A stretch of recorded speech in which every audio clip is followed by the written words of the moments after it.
has experienced this, and even today sometimes I do experience this because it comes naturally to Supriya to say that these are my responsibilities. But supposing on a day she's shooting and I say I'll look after the house, she's still calling up, and I actually get angry about that. And I say, when I said I'll look after it, why don't you let me do it?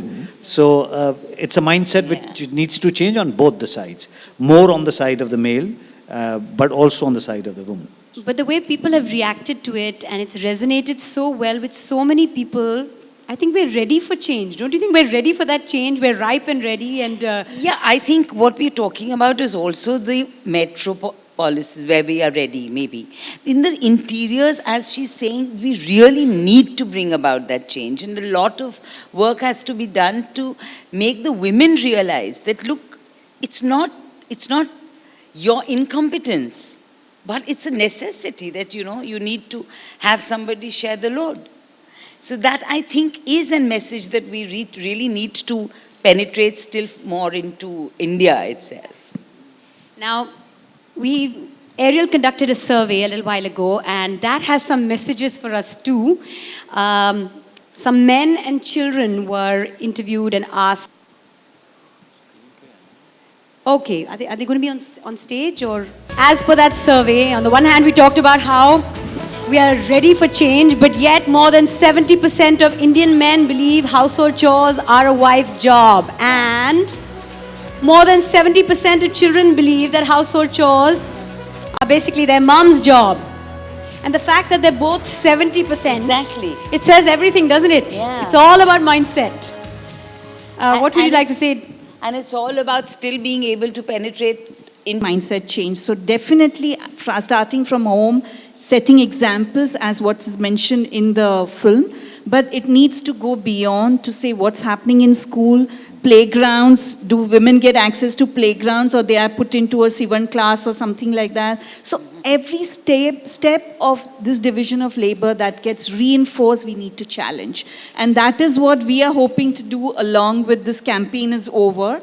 I think for us, because we've been working on this for last many years, and I'm sure that Ariel is also going to continue this process. It's not going to be over with one ad or a campaign. How do we take this process forward and really be part of the movement for change? And that's what we want to do post the campaign. Very quickly, don't you find there would be some sort of we're ripe and ready for commercials like this, messaging like this, but yet this is how we think. I think it all comes down to conditioning. Yes. And it's not just years, but like millions and millions of years of conditioning. I think it's just reflective of that. How that's going to change and what we need to do to change that. Of course, it's going to be a really long process.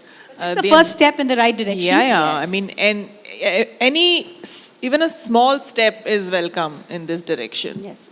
Especially because if we take it on a micro level of a couple, I think a man and a woman, when they come together and they decide to spend their lives together, they are agreeing to sharing each other's lives, not just living with each other and being spectators of each other's lives, but sharing everything that comes with the other person's life also. So they actually become one in that manner. Okay, how many dads do we have here? Please put husbands, dads. I'm not going to call you on stage. Just I want to see. Nobody? Like seriously? They're just scared to put their... Has been happening and what should happen in today's time with the changes historically that are happening with both men and women. So I think it's a very natural process. For instance, if somebody asks me, do you believe in religious equality? It's a stupid question to ask because every human being is born in the same manner.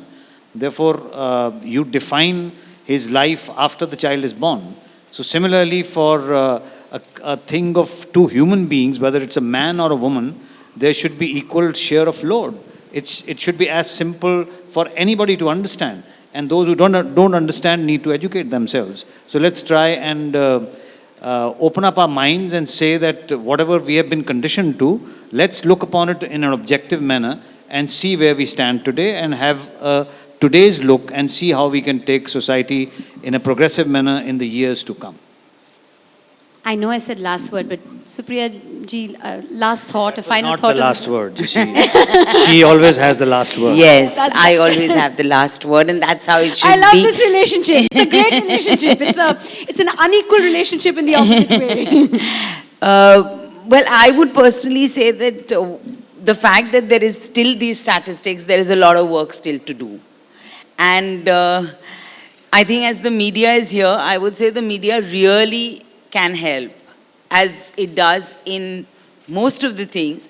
But here is a thing that, and you were talking earlier about television. I think television can help in a very, very big way. I don't understand why they don't. But that is, Instead these of are the reinforcing ways. stereotypes, they Yeah. should put out positive messages. Put out positive, aspirational yes. messages. And try and explain that there is, it's not, you know, when they are putting something as a, not realizing that this might not impact them, but it will impact somebody down the line so much more. And generations to And come. generations to come is what we have to really work on. All right. Well, thank you. Thank you. All of you. Thank you very much. Thank you so much. I will.